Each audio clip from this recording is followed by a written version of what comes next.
Hello everyone, welcome to my YouTube channel Vernacular Academy. आज का हमारा टॉपिक है यूनिफाइड लेंडिंग इंटरफेस। सबसे पहले हम जान लेते हैं कि ये न्यूज़ में क्यों है। Recently reserve bank of India के गवर्नर शक्तिकांत दास ने ये अनाउंस किया था कि ऑल इंडिया लेवल पे एक यूनिफाइड लेंडिंग इंटरफेस, जिसे यूएलआई भी कहते हैं, वो लॉन्च किया जाएगा। ये यूपीआई यानी यूनिफाइड पेमेंट इंटरफेस की तरह ही होगा।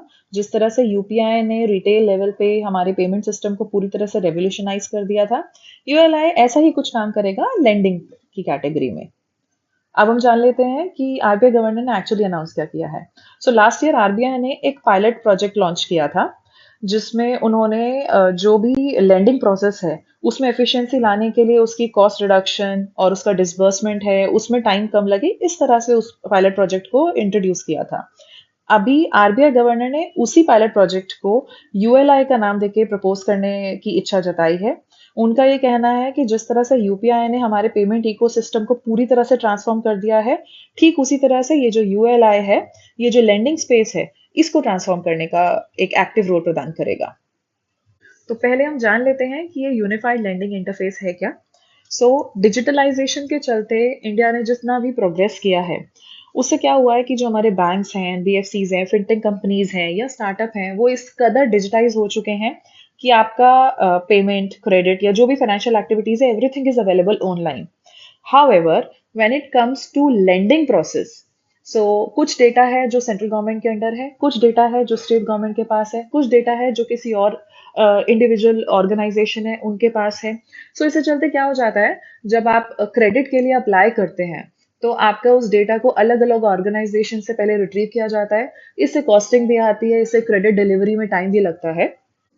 तो इसी प्रॉब्लम को सॉल्व करने के लिए यूएलआई को प्रपोज किया गया है। यूएलआई क्या है? ये एक ऐसा प्लेटफॉर्म है जिसमें जो भी डिजिटल इंफॉर्मेशन है, वो कंसेंट बेसिस पे फ्लो की जाएगी, प्रोवाइड की जाएगी लेंडर को। फॉर एग्जाम्पल, आपका केवाईसी डेटा हो गया, आपके क्रेडिट रिकॉर्ड्स हो गए, existing credit, and all your bank records, everything will be provided to the lender on one single platform।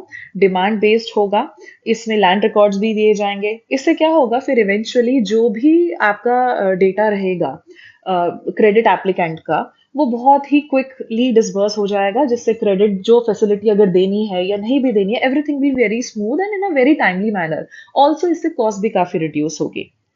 तो यहीं पर ही हम ये जान लेते हैं कि जैम ट्रिनिटी, जिसे हम सब जानते ही हैं, जनधन, आधार और मोबाइल ट्रिनिटी, ये एक ऐसा टूल है जिसे गवर्नमेंट यूज करती है बेनिफिशरीज के अकाउंट में डायरेक्ट कैश बेनिफिट्स ट्रांसफर करने के लिए। अब यहाँ पर एक न्यू ट्रिनिटी का नाम दिया गया है, जिसे कहते हैं जैम, यूपीआई और यूएलआई। इसे कहा जाता है कि ये काफी रेवोल्यूशनरी स्टेप होगा इंडिया के डिजिटल इंफ्रास्ट्रक्चर जर्नी में। अब जब हमने यूएलआई के बारे में बात कर ली है, तो लगे हाथ हम यूपीआई के बारे में बात कर लेते हैं। तो यूपीआई क्या है? यूपीआई यानी कि यूनिफाइड पेमेंट इंटरफेस। ये एक रियल टाइम पेमेंट सिस्टम है। 2016 में लॉन्च किया गया था national payment corporation of India के द्वारा। ये एक ऐसा सिस्टम है जिसके थ्रू बहुत सारे बैंक्स, जिन्हें पार्टिसिपेटिंग बैंक्स भी करते हैं, कोई भी एक participating bank authorise mobile application होती है। उस मोबाइल एप्लीकेशन के थ्रू आपकी यूपीआई आईडी क्रिएट होती है। उससे आप किसी भी बैंक अकाउंट में ट्रांसफर कर सकते हैं। शुरू में सिर्फ बैंक टू बैंक ट्रांसफर था के लिए यूज किया जाता था। फिर लेटर स्टेज में नॉन बैंकिंग और थर्ड पार्टी ऐप प्रोवाइडर्स वो भी इसमें पार्टिसिपेट कर गए, जिन्होंने क्यूआर कोड्स और इन सब के थ्रू इस यूपीआई के प्रोसेस को काफी पॉपुलराइज कराया। और इसकी वजह से काफी कॉस्ट इफेक्टिव और पोर्टेबल रिटेल सिस्टम हुआ, retail payment system. So yes, that's it for now. I hope you like the video. Please like, share and subscribe to my YouTube channel, and I'll see you in the next one. Bye bye.